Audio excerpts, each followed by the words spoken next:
sont avocats, enquêteurs, proches des victimes, des suspects ou des coupables. Nous les avons choisis pour qu'ils se confient dans les voies du crime. Dans chaque épisode de ce podcast, nous recueillons la parole d'un témoin clé qui raconte une affaire de son point de vue.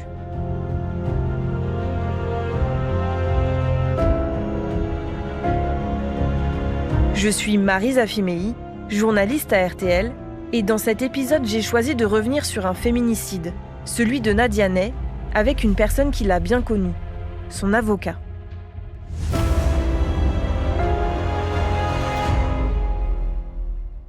Nous sommes le 30 août 2022, à Boulazac-Île-Manoir, une petite ville de Dordogne. Philippe Marin appelle les pompiers. Il se dénonce. Il a tué sa femme, Nadia Ney, de plusieurs coups de couteau. L'homme prend ensuite la fuite, bouteille de whisky à la main. Il est rapidement localisé grâce à son téléphone. En garde à vue, il se fait passer pour la victime. Selon lui, Nadia l'insultait et le rabaissait depuis des années. Il en a eu assez et l'a tuée. Une version qui ne tient pas pour Marine et Manon, les filles de la quinquagénaire décédée. Nadia Ney était une mère et une grand-mère dévouée, une femme bienveillante. C'est elle qui était victime de violences conjugales. Elle avait d'ailleurs décidé de quitter Philippe Marin. Pour faire valoir leurs droits, Marine et Manon se tournent vers un avocat. Et pas n'importe lequel. Il s'appelle Marc Gégère et a bien connu leur mère. 20 ans auparavant, il l'a défendue dans une toute autre affaire. Elle faisait partie des victimes d'une affaire de viol et de proxénétisme. La voix du crime de cet épisode, c'est lui, maître Marc Gégère. Le féminicide de Nadia Ney l'a profondément marqué. Habitué à accompagner les parties civiles dans les affaires criminelles, il a publié en 2025 un livre, Les Survivants, édité chez Mareuil. Bonjour maître Gégère. Bonjour. Alors c'est Marine, une des deux filles de Nadia Ney, qui va vous contacter en 2022.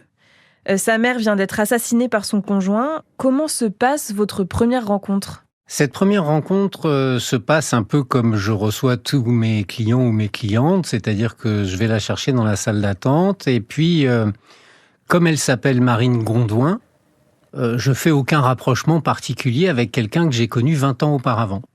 Et elle m'explique assez rapidement qu'elle vient me voir parce que sa mère a été victime d'un féminicide et elle me dit « mais vous la connaissiez ?» Et je lui demande son nom, elle me dit Nadia Ney. Et à ce moment-là, évidemment, ça fait tilt dans ma tête puisque Nadia Ney fait partie de la demi-douzaine de jeunes femmes que j'ai accompagnées dans un procès retentissant au début des années 2000 sur un lieu de vie alternatif où les jeunes filles placées étaient confiées à des gens fort peu scrupuleux puisque le directeur de ce lieu a été poursuivi et condamné pour le viol de 6 ou 7 filles, plus torture et actes de barbarie. Enfin, c'était quelque chose d'absolument abominable. Nadia Ney faisait partie de ces victimes-là. Et vous, lorsque vous l'avez rencontrée, Nadia, elle avait 18 ans. Elle était victime donc de cette affaire de viol et de violence sexuelle qui a eu lieu dans ce lieu alternatif. Qu'est-ce que c'était ce lieu, justement ? Alors, c'est un lieu qui était dans la région du Vaucluse. Il faut se replacer dans le contexte. On est fin des années 70, on est post-68, et à ce moment-là, il y a pas mal de lieux comme ça qui se créent, y compris des lieux qui ont été très bien et qui ont formidablement bien accompagné les enfants, mais qui sortaient un peu de ce qu'on avait l'habitude de faire, qui sortaient du cadre.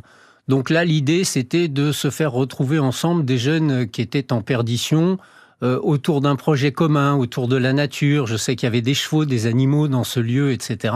Et le problème, c'est qu'à l'époque, les autorités qui étaient chargées de vérifier un peu tout ça étaient assez peu regardantes sur la personnalité des gens qui s'y trouvaient. Et Marine, quand elle vient vous voir, la fille de Nadia Ney, elle est au courant de toute cette histoire, des détails ? Elle sait que ça a eu lieu, puisqu'elle m'en parle assez rapidement, en me disant qu'elle sait que j'ai défendu sa maman dans ce cadre-là.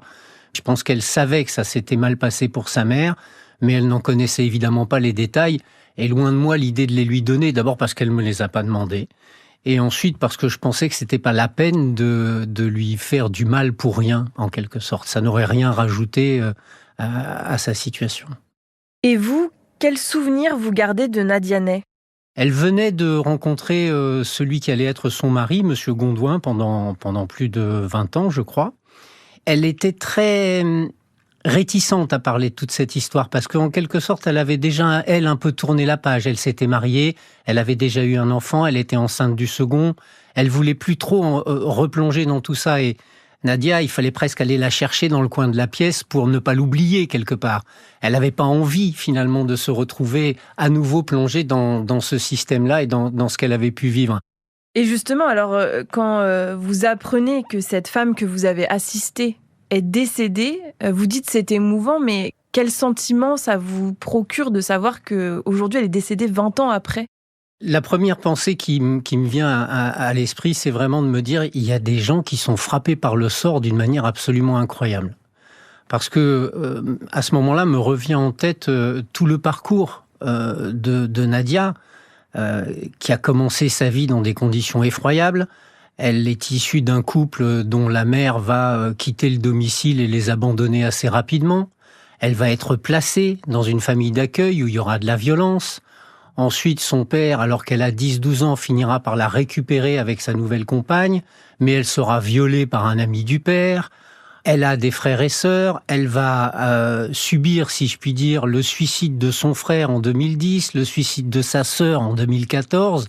Enfin, une avalanche de drames qui vont jalonner sa vie de manière absolument incroyable. Et je me dis, mais jusqu'au bout, quoi. Jusqu'au bout, cette femme aura été frappée par le sort à telle enseigne que elle va finir finalement ses jours sous les coups, sous le joug d'un homme dont j'apprendrai ensuite dans le cadre de la procédure qui il était et quel type de personnage ça pouvait être. Les filles de Nadia vont vous dire aussi qu'avant d'être tuée, Nadia a vécu des violences conjugales. Elle avait déposé plainte notamment pour donc violence conjugale après que Philippe Marin, donc son compagnon de l'époque, l'ait étranglée. Et cette plainte a été classée sans suite. Quelle est votre réaction quand vous apprenez ça ? Toujours aussi scandalisé de voir que on ne prend absolument pas la mesure de la dangerosité de certains compagnons. Je ne connais pas, ça fait 37 ans que je fais ce métier, des féminicides, j'en ai accompagné un nombre relativement important. Je ne connais pas d'histoire où il n'y ait pas eu un préambule, en quelque sorte. Où il n'y ait pas eu une plainte de déposer, des mains courantes, où il n'y ait pas eu quelque chose qui aurait normalement dû attirer l'attention des autorités. Et malheureusement, systématiquement, l'irréparable est commis. Et c'est la première réaction, c'est vraiment ce sentiment de gâchis une fois de plus, quoi. Une fois de plus, on passe à côté, alors que tous les ingrédients sont là pour que toutes les lumières s'allument. Et ensuite, donc, vous allez avoir accès au dossier. Qu'est-ce qui vous marque tout de suite ?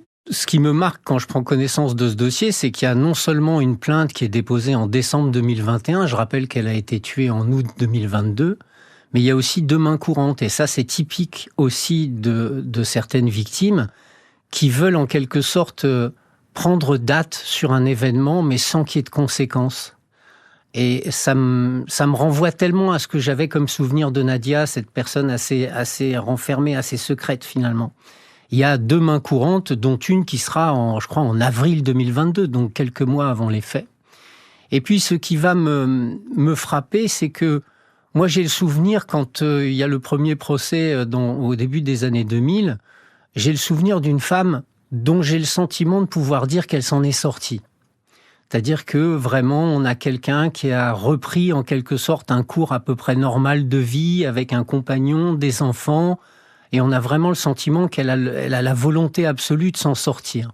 Et quand je prends connaissance du dossier, je retrouve une femme qui a sombré dans l'alcool, qui fait commerce de son corps. Elle est escort girl ? Oui, elle est escorte, mais ça aussi, ça je peux l'entendre, parce que pour avoir accompagné un nombre incalculable de jeunes femmes qui, enfants ou plus jeunes, avaient été victimes de violences sexuelles, l'acception et l'image qu'elles ont de leur propre corps est extrêmement difficile pour elles à analyser, parce que on s'est essuyé les pieds sur leur corps pendant des années, voire des mois, voire des années. Donc l'image qu'elles ont de leur propre corps n'est pas une image très belle. Et finalement, le fait de faire escorte, pour elles, je pense que c'était pas le souci particulièrement, quoi. Parce que, encore une fois, elle avait une image très dégradée d'elle-même et de sa sexualité. Mais ce qui me frappe, c'est cette dégringolade d'une femme que, certes, j'ai quittée 20 ans auparavant, mais que je retrouve là véritablement dans une situation et je me dis, c'est pas possible. C'est pas possible que cette femme ait sombré comme ça, mais je me dis qu'elle est tombée sur la mauvaise personne.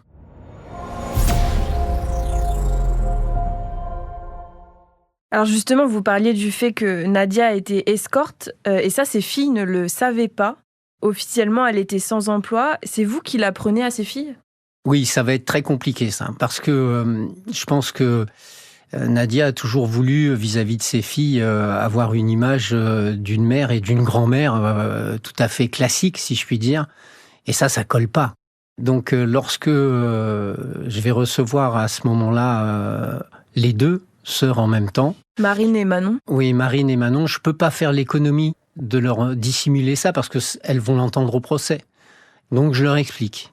Je leur explique que dans le dossier, on a effectivement la preuve, mais indiscutable, qu'elle a eu à un moment donné de sa vie, sur la fin, ça n'a pas duré des années et des années, mais sur la fin de sa vie, effectivement, elle a eu une activité d'escorte, mais que je qualifierais presque d'escorte, comment dire ça, familiale. Ce sont toujours les mêmes 4-5 clients qui viennent la voir. Ce sont des gens qui viennent presque plus chercher du réconfort qu'un acte sexuel à proprement parler. D'ailleurs, quand ils vont parler d'elle, puisqu'ils seront entendus, ils parleront d'elle de manière tout à fait gentille. C'était une femme douce, réconfortante. En fait, elle donnait du réconfort à ces gens plus qu'autre chose. Et j'essaye de faire passer cette idée à Marine et Manon. Et finalement, je pense qu'elles finissent par le comprendre. Et puis elles mettent ça aussi sur le coup, et elles ont raison, elles mettent ça sur le fait que leur mère, elle est tellement, pardon de le dire comme ça, et c'est pas de sa faute parce qu'elle a vraiment été entraînée là-dedans, mais elle est tellement imbibée dans l'alcool que je pense qu'elle s'est anesthésiée, quoi, quelque part. Et elles mettent ça vraiment sur le compte de cet alcoolisme qui fait que finalement, pour elle, ça ou autre chose, ça n'avait pas grande différence. Vous dites elle a été entraînée dans l'alcoolisme. Qu'est-ce que vous entendez par là ? Je suis très clair là-dessus. C'est ce compagnon marin qui, lui, a un précédent d'alcoolique. Sa précédente compagne l'avait déjà quitté parce qu'il avait un problème d'alcool. Donc, c'est lui qui amène l'alcool dans le couple. Lorsque Monsieur Gondouin, c'est-à-dire l'ex-mari de Nadia, est entendu devant la cour d'assises, il le dira. Il dira, moi j'ai vécu plus de 20 ans avec cette femme, c'était une femme sportive qui se bougeait et qui était sobre. Ça l'empêchait pas de boire un coup de temps en temps, mais jamais de manière régulière et continue et quotidienne comme ça l'était avec Monsieur Marin. Je pense que celui-là, il a vraiment voulu la mettre sous sa coupe d'une manière ou d'une autre. Et l'alcool a permis, en quelque sorte, à cet homme d'avoir la main mise totale sur Nadia. Parce que vous savez, devant une cour d'assises, on retrace l'intégralité de la vie de l'accusé, par une enquête de personnalité, de sa naissance jusqu'au jour où il comparaît. Et on va voir petit à petit la dégringolade de cet homme vers l'alcool, sa propension à la violence aussi. Il a une propension à la violence, même sa patronne, dans son dernier boulot au moment des faits, parle de lui comme étant quelqu'un qu'il fallait pas contredire parce qu'il haussait très rapidement le ton. Il avait les mâchoires qui se serraient très très vite, donc c'est quelqu'un d'inquiétant quand même. Et c'est lui, Philippe Marin, qui va appeler les pompiers après son crime. Donc il avoue les faits en fait sans trop de difficultés. Quelles explications il donne ? Les explications que vont donner Marin dès le départ sont des explications qui sont insupportables. Il va dire que Nadia n'avait de cesse de le rabaisser, de l'insulter, voire d'user de violence vis-à-vis de lui, et que finalement, au bout de mois et de mois où il avait supporté un tel calvaire, il n'en pouvait plus et que ce soir-là, il avait craqué et qu'il avait donné ses coups de couteau non pas pour la tuer, mais pour qu'elle se taise enfin. Et ça, c'est quelque chose, quand on va prendre connaissance de ces éléments-là, si vous voulez, c'est un deuxième traumatisme après le fait de perdre sa mère, c'est d'entendre qu'on la salisse à ce point-là. Et puis, je vais même plus loin. Quand bien même ça serait vrai, est-ce que ça légitime qu'on balance 21 coups de couteau dans le corps d'une femme ? Certainement pas. Et pendant l'instruction, vous allez être aussi contacté par Youen, qui est le fils de Nadia, qui lui avait coupé les ponts avec sa mère, et l'ex-mari de Nadia, Monsieur Gondouin. Comment vous réagissez quand ces deux personnes, elles vous contactent ? Alors, c'est différent pour les deux. Monsieur Gondouin, lui, il va quasiment m'être amené par les filles. C'est-à-dire que c'est Marine et Manon qui vont me dire on a notre père aussi qui veut se constituer partie civile, qui se constitue partie civile. Est-ce que vous seriez d'accord pour le défendre ? Je dis oui, pas de difficulté. En plus, j'avais le souvenir de cet homme qui avait accompagné à l'époque Nadia au premier procès dont je vous ai parlé et qui était quelqu'un qui était vraiment profondément épris de Nadia. Il y avait eu une vraie histoire d'amour entre les deux et donc je trouvais parfaitement légitime qu'il soit là. Pour Yuen, ça va être un peu différent. Parce que Yuen, effectivement, a coupé les ponts avec sa mère depuis des années. Il a notamment un enfant que Nadia n'a jamais vu, n'a jamais rencontré, n'a jamais pu connaître. Et là, je vais m'interdire de le faire tant que j'ai pas l'assentiment des filles.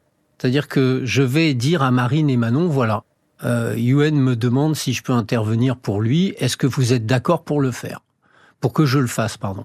Elles vont réfléchir un peu et puis elles vont me dire oui, mais à la condition que la différence soit bien faite. Et j'ai toujours indiqué que cette différence, je la ferai parce que je suis très attaché à la vérité. Et puis vous savez, devant une cour d'assises, il n'y a qu'une chose qui passe auprès des jurés, c'est la sincérité. Il faut savoir que, en ce qui concerne Manon, elle a 2 enfants qui étaient placés à l'aide sociale à l'enfance parce qu'elle avait des difficultés. Et Nadia était journellement en contact avec les enfants. Elle s'occupait d'être avec les travailleurs sociaux, etc., pour faire en sorte que les enfants vivent au mieux cette période de leur vie. Quand on fait ce parallèle-là avec le fait que Yuen n'a même pas été capable de présenter son enfant à sa mère, je ne pouvais pas dire que c'était la même chose. Donc, y compris, soyons un peu pragmatiques, vous savez qu'une fois que l'audience pénale est terminée, il y a une audience civile où on sollicite des dommages et intérêts. J'avais sollicité des dommages et intérêts qui étaient bien moins importants pour Yuen que pour Marine et Manon.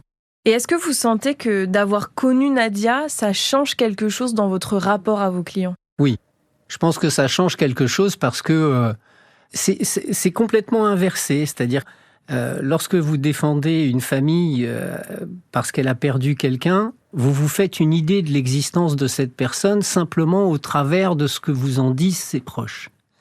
Et là, j'ai eu l'impression que c'est moi qui, quelque part, donnais des éléments que les enfants ne connaissaient pas sur leur propre maman.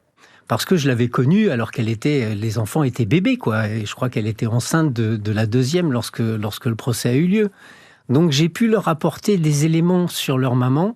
Et ça a vraiment changé mon regard sur la manière que j'ai eue d'appréhender ce procès et même de le plaider d'ailleurs. Je me rappelle que c'était complètement différent.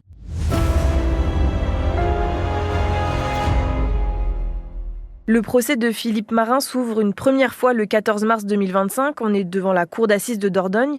Et je dis une première fois parce qu'au bout d'une journée, il est repoussé. Une assesseure, donc une des magistrates de la cour, connaît personnellement un des témoins du procès. Oui, ça fait partie des trucs qui me mettent hors de moi. Hein. Je suis désolé de le dire, mais on ne peut pas siéger si on connaît personnellement une partie ou un témoin. Ce qui me met un peu hors de moi, c'est que je me rends compte finalement que, non pas la présidente de la cour d'assises, qui elle connaît le dossier, l'a étudié, etc., mais les 2 assesseurs qui viennent avec elle pour former la cour, connaissent rien de l'histoire. Et personne ne s'est même posé la question de savoir d'aller au greffe, prendre la liste des témoins, voir qui sont les témoins. Ça prend 2 minutes 30, quoi. Là, ça ne sera pas fait. Et donc, on va avoir le début de la procédure, c'est-à-dire le tirage au sort des jurés, la lecture du rapport de la présidente, c'est-à-dire en quelque sorte un résumé de ce qu'on appelle l'ordonnance de mise en accusation, qui est le résumé de l'intégralité de l'histoire et des charges qui pèsent contre l'accusé.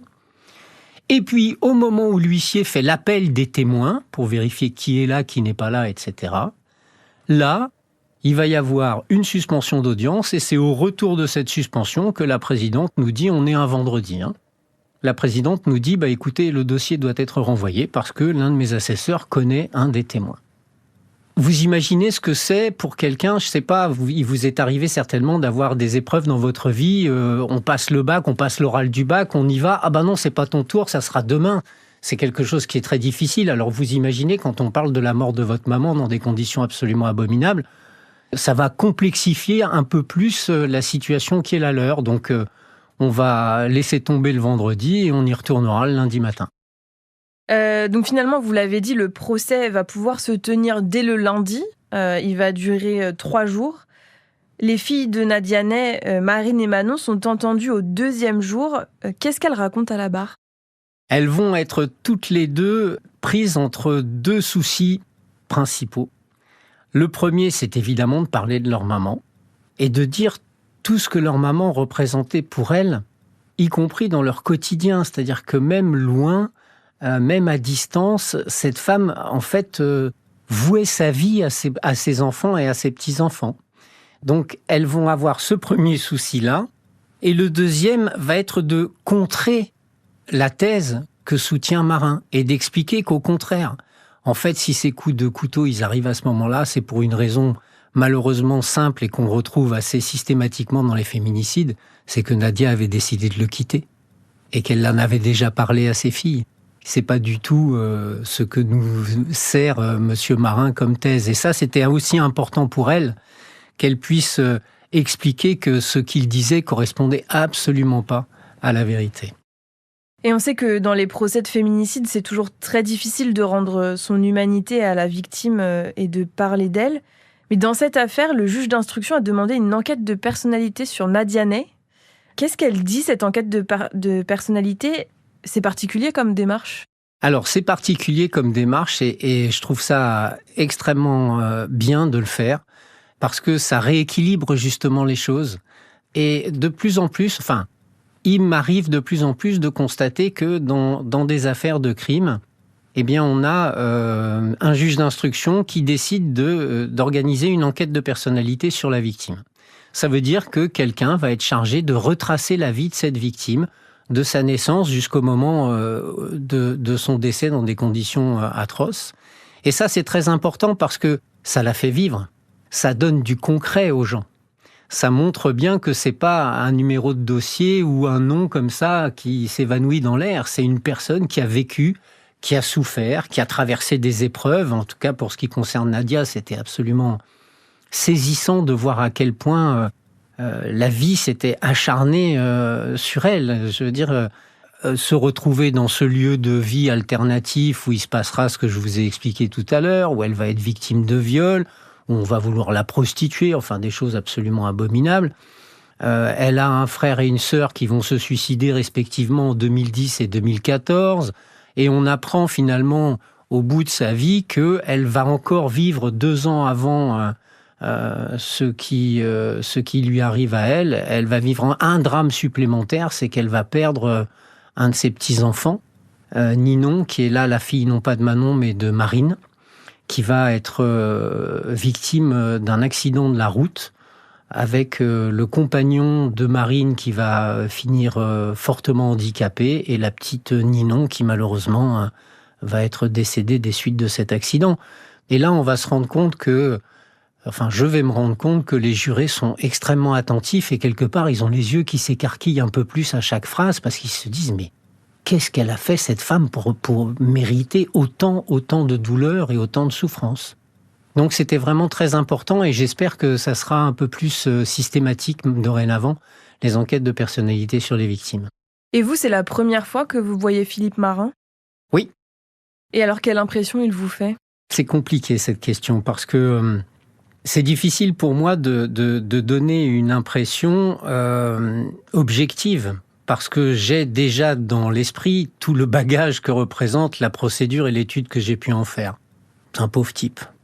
Je sens très bien qu'il va être fuyant. Je sens très bien qu'il ne va pas faire face, qu'il va essayer de se dégager de ses responsabilités, que ça va être un géniard plus que quelqu'un qui va dire « bah oui, je l'ai fait ».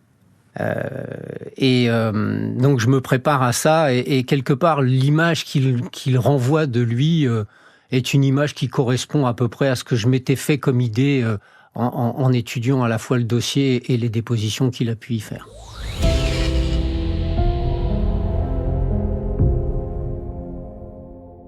Finalement, quel moment vous aura le plus marqué pendant ce procès ? Ah, c'est lui. C'est lui qui, à un moment donné, va faire un truc qui est absolument hallucinant. Évidemment, à un moment donné du procès, la présidente va le faire lever pour l'interroger sur les faits. Et dans toutes ces dépositions, cet homme-là va toujours dire je crois que je lui ai donné 5 ou 6 coups de couteau. L'autopsie nous apprendra qu'il y en a 21. Évidemment, la présidente de la cour d'assises va mettre M. Marin face à cette contradiction en disant « Mais monsieur, vous avez toujours dit que vous aviez donné 5 ou 6 coups de couteau, or il y en a 21. Comment vous l'expliquez ?» Et là, cet homme-là s'anime d'un coup. Lui qui était toujours un peu les épaules rentrées, toujours la tête basse, là il s'anime d'un coup et il mime le geste. Il fait comme s'il avait le couteau dans la main et il dit « Mais vous savez madame, ça s'est passé très très vite, ça a fait tac tac tac, tac tac tac, tac tac tac, tac tac tac, comme ça. » Et là, je vois les jurés complètement saisis par ce geste-là, par la sauvagerie, la violence de ça. En fait, il aurait pu dire n'importe quoi. En faisant ce qu'il venait de faire, c'était terminé pour lui. Je crois que c'est ce qui me restera le plus comme image de ce procès. Ouais. Vous allez plaider donc au dernier jour du procès et vous allez évoquer le fait que vous connaissiez Nadia Ney. Quel souvenir vous gardez de cette plaidoirie ? C'est une plaidoirie où j'ai été assez ému de pouvoir parler de quelqu'un que j'avais connu finalement. Alors, comprenez bien mon propos, je ne me mets pas au même rang que la famille. Mais quelque part, je faisais partie de ceux qui avaient été un peu plus touchés par la disparition de cette femme parce que j'avais eu l'honneur et le bonheur de la connaître. Et donc, ça a un petit peu modifié ma manière de dire les choses, certainement. J'ai essayé de retracer ce qu'il y a de plus beau dans cette personnalité, ce qu'il y avait de plus extraordinaire au sens propre du terme, parce que c'est une femme qui aurait pu sombrer à de multiples reprises, compte tenu des vicissitudes qu'elle a croisées dans sa vie, et pourtant elle était toujours debout. Et même là, avec cet homme-là qui l'avait mis plus bas que terre pendant des années, elle avait pris la décision de repartir, de le quitter. Elle avait atteint un âge, elle était née en 1969, donc elle avait atteint un âge où parfois on se dit autant rester là parce que j'ai pas envie de finir seule, mais elle avait quand même décidé de le quitter pour essayer de vivre enfin quelque chose de mieux. Elle s'était rendue compte qu'elle méritait mieux que ça, et je peux vous dire que c'est ça, si j'ai une certitude, c'est qu'elle méritait bien mieux que lui. Philippe Marin est condamné à 30 ans de réclusion criminelle. Comment vous réagissez ? Je l'accueille comme quelque chose de juste. Voilà. Je pense que effectivement, quand on enlève la vie de quelqu'un simplement parce que elle vous échappe, il n'y a pas d'excuse, quoi. Il n'y a pas d'excuse possible. C'est quelqu'un qui mérite effectivement une peine lourde. Ça me permet aussi d'avoir cette réflexion, puisque je commence à être un vieil avocat, ça fait 37 ans que je fais ce métier. Je me rends compte de l'évolution de notre société, et ça, je pense que c'est important aussi de le dire.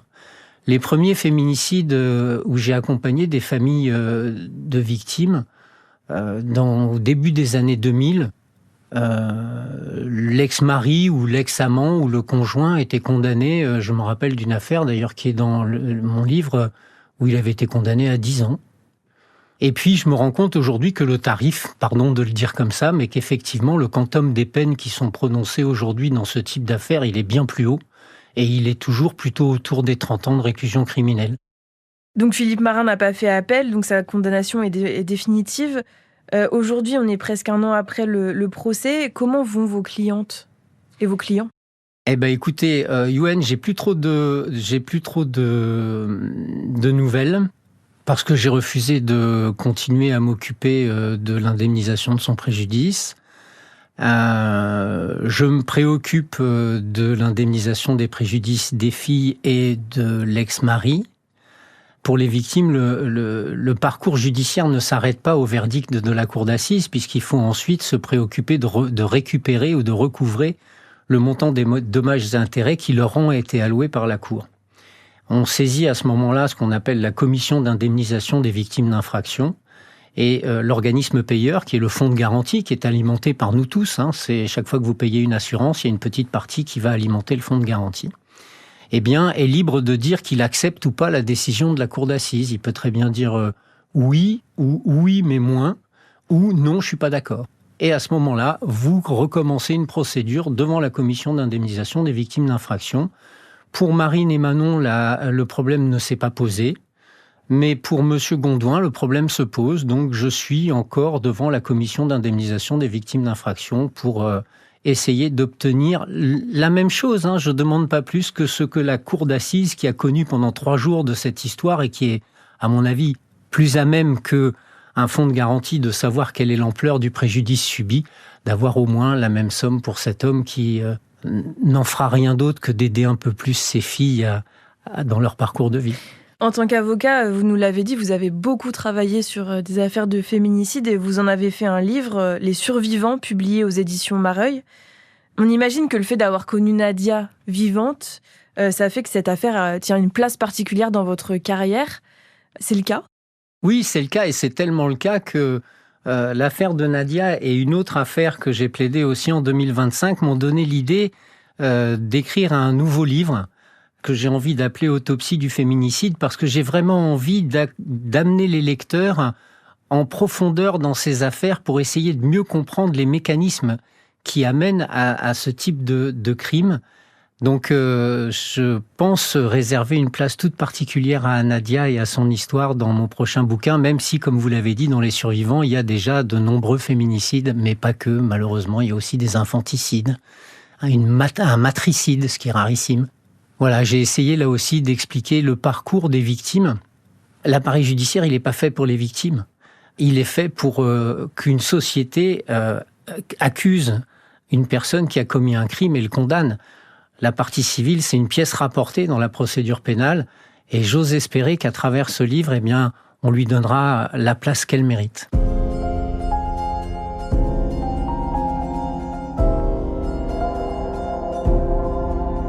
Vous venez d'écouter Les Voix du crime sur le féminicide de Nadia Ney. Merci à Maïwenn Le Corollaire Richard pour la préparation, à Étienne Villan et Nicolas Jacques pour le son et la réalisation. Vous pouvez retrouver cet épisode et tous les précédents sur rtl.fr, l'application RTL et toutes nos plateformes partenaires. À très bientôt.